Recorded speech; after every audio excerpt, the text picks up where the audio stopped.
Major Tony Wynn. We have Major Razzo directly behind me. Also with the Harris County Deputies Organization, FOP Lodge 39, we have Sergeant Lopez, and then we have Chief Satterwhite with the Houston Police Department. We appreciate them being here because they know too well the heartbreaking losses that we're feeling today. But today it is a heartbreaking night for the Harris County Sheriff's Office and for all law enforcement. Today we've lost another hero here in our community, sadly. Our deputy was pronounced deceased a short while ago, and our hearts are broken. On behalf of the family, they want to extend their gratitude for everyone, for the prayers and the warm wishes that they've sent their way. But unfortunately, they're devastated at this moment. His wife, his mother, and the extended family, and everyone that's gathered here today, his team members. I know an update was provided at the scene. What we know is that earlier this evening, our deputy was exiting a grocery store.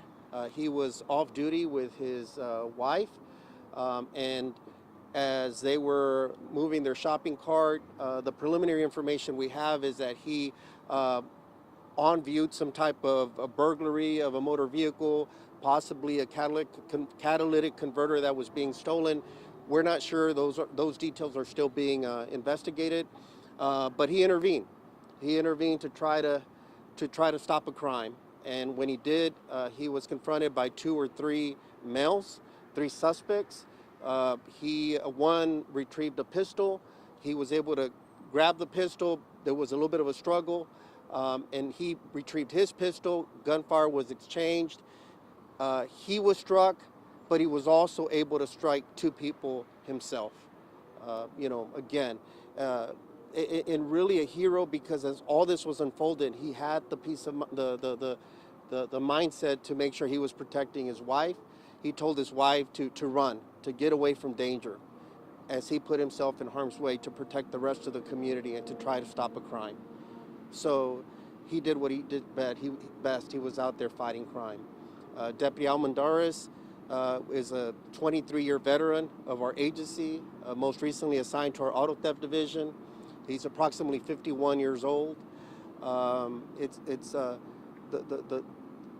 We're told that today is his sister's birthday, and they were at the store because they were buying groceries because he was going to prepare dinner or a meal for them tomorrow. It was going to be a big celebration.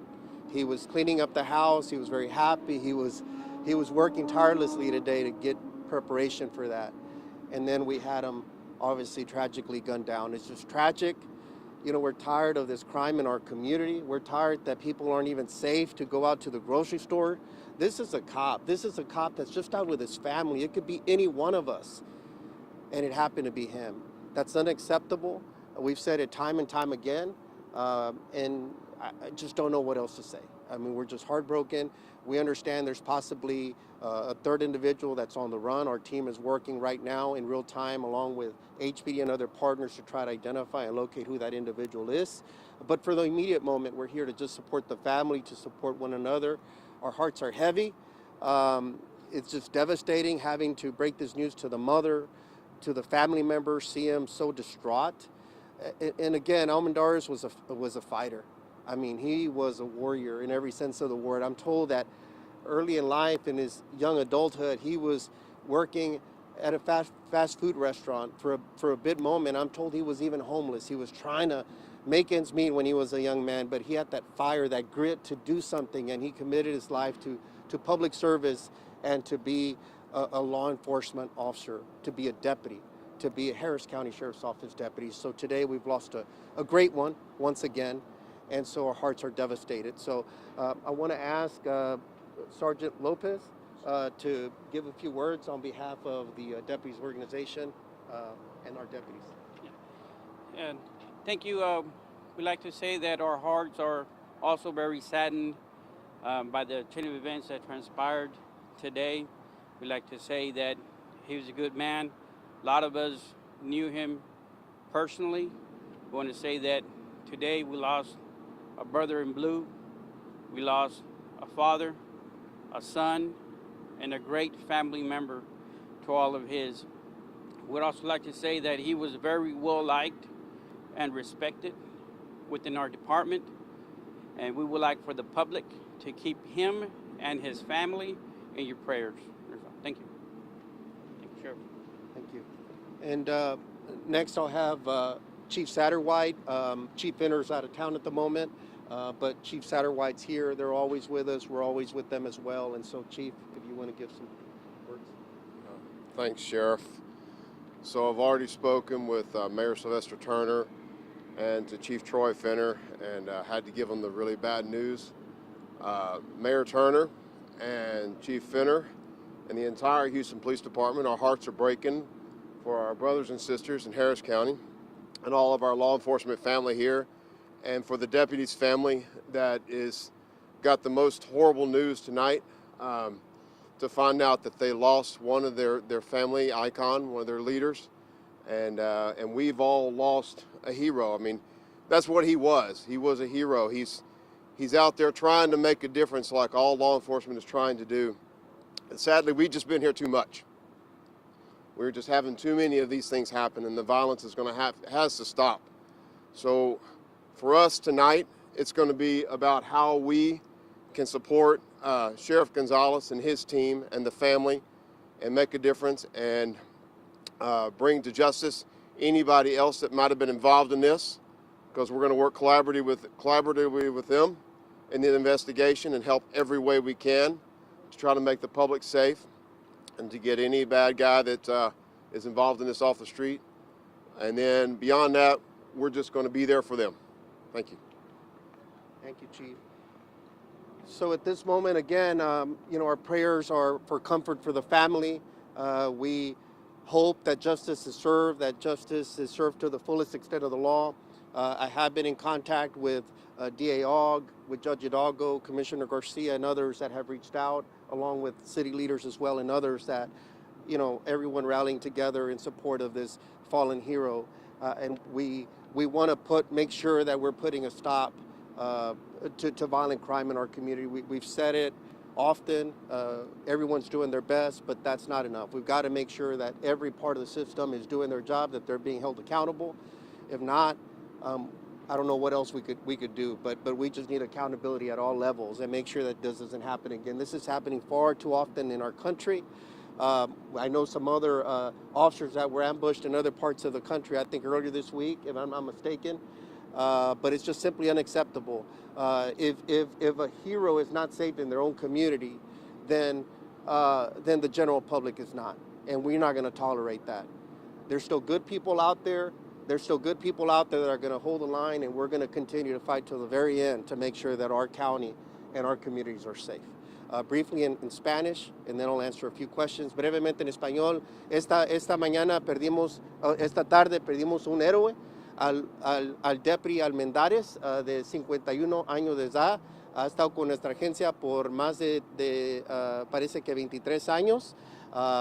Él era investigador de crímenes automovilísticos. Es un gran líder, su familia está destrozada. Esta noche él y su esposa estaban haciendo compras en el supermercado. A salir parece ver que él fue testigo de un crimen que estaba ocurriendo, trató de intervenir para ayudar, parece que eran 2 o 3 sospechosos y hubo un intercambio de disparos, a él le dispararon y él también pudo disparar por lo menos a 2, pero parece que otro está en fuga todavía. Estamos en la búsqueda de ese individuo, no tenemos su identificación en este momento, pero le pedimos al público que por favor oren por este oficial, por su familia. Están destrozados y estamos aquí para apoyarnos uno a otro. Está también representantes del departamento de Houston, tanto como de nuestra organización también, agencia también aquí para apoyar. Briefly, I do want to just say that in addition, obviously, to our deputy being fatally wounded, he was able to return fire. 2 suspects were struck. They're being treated for their injuries. It appears that they're stable at this time, and so they were able to survive their wounds, and ours did not. our deputy's family were robbed of a future with him and the many plans that they had ahead of them. Like I said, just celebrating her birthday today and to tomorrow as well. So any questions? You know if he identified himself as a law officer? I'm not sure about that. It's our understanding, though, from what I've gathered, that he did. But, you know, I'm not at the scene right now, so we're letting the investigation take place over there. And so the wife was just saying how she told him to get out, and he took action. And, I mean, that's what he did. He didn't back down. And so he truly, literally just, you know, put his life on the line to protect his wife, protect others, and protect someone's property or whatever crime they were possibly committing. I don't have all those facts. Most of us, when we're off the job, we're off the job. Could you discuss how law officers feel like they're always on the job? Yeah, I mean, a law enforcement officer, true to heart, I mean, is always on the job. You're never really off. You know, it's what we're called to do, to protect others. He took action. It was his instinct. It was his training. He apparently saw something, and he took action. And even just one against two or three, he was able to shoot two others at least, if not three. And you know, he was out there protecting. He was protecting and serving. He could have walked away or done something else, but he saw something and he took action. And you know, this community, I hope, embraces and supports his family and honors his name. As we always say, they'll never be forgotten, because he truly was out there serving, not only on duty. He was a great cop, a great deputy, but also off duty as well. And he put his life on the line and paid the ultimate price off duty to protect the public and to try to stop a crime, because we're all sick and tired of the crime in our community. And he took a stand. Hey, Sheriff, to the suspect or suspects that are outstanding, what do you have to say to them? I mean, they're just scum. I mean, they're I don't know. I mean, that's putting it nicely. You know, listen, I want to make sure that we have a full investigation and that we don't jeopardize that investigation in any way. We'll let the professionals handle that investigation. But I'll say that at a personal level and as a sheriff, that's evil. These are evil individuals that are out there. But for law enforcement holding the line, that's what keeps the rest of the community safe, for all of us, including myself, to sleep peacefully at night, because there's individual scum that are out there, you know, and I've said this before, that are out there committing crimes, looking for the easy way out. And I've said it before, and I'll remember where it was. It was on Uvalde when a 70-year-old lady was killed outside of McDonald's. I said, get a job, get out there, work like everybody else, make an honest living. You know, I mean, this is BS, and law enforcement has felt this far too often. But Sheriff, what can you tell us about the vehicle here at the hospital? I don't know all the specifics about that. I believe that the suspects that were wounded drove themselves to the hospital, and we believe that's what that may be involving. I don't know. I don't know those details. My focus has been on the family. Sheriff, right down the street, Circle K, they got another scene, crime scene, everything else there. What was the deal there? I'm not sure about the secondary scene. Sorry, my focus has been on the family. His name too? Yeah, Almendarez, Almendarez, Darren Almendarez. Thank you, sir. And what would be the charges of the suspects? Well, I mean, I'm going to let the investigators do that. You know, a lawman was killed, so I would hope it's the fullest extent of the law. So capital murder is what I'm looking at, but I'm not conducting the investigation. I've been here the whole time. I think there's a Chief Deputy Takika, I think, gave an update at the scene. So, And as a community, how can we support the family? as a community, just continue to support your law enforcement. You know, report crime. You know, pray for us, lift us up. You know, it's a tough job. They need to know that they're appreciated. And I always tell our deputies that we're blessed to live in a city and a county like Houston, Harris County, Texas, because people by and large love and respect their law enforcement. We're not perfect, but we do our best every single day. And that's what he was doing today, you know, trying to protect the community, because, you know, it may seem like if a burglary or a theft is occurring, for that person, it means something. It's expensive to change that catalytic converter, or if they're breaking into a car. I don't know those details. I don't know what crime he saw. That's just the information I'm seeing. But that needs to stop. People work hard. People, it's their property. It's their property. Sheriff, you said 23-year veteran with the department. Do you know his age? 51 years old is what I was told. Family members? His wife is here, his mother, siblings, extended family.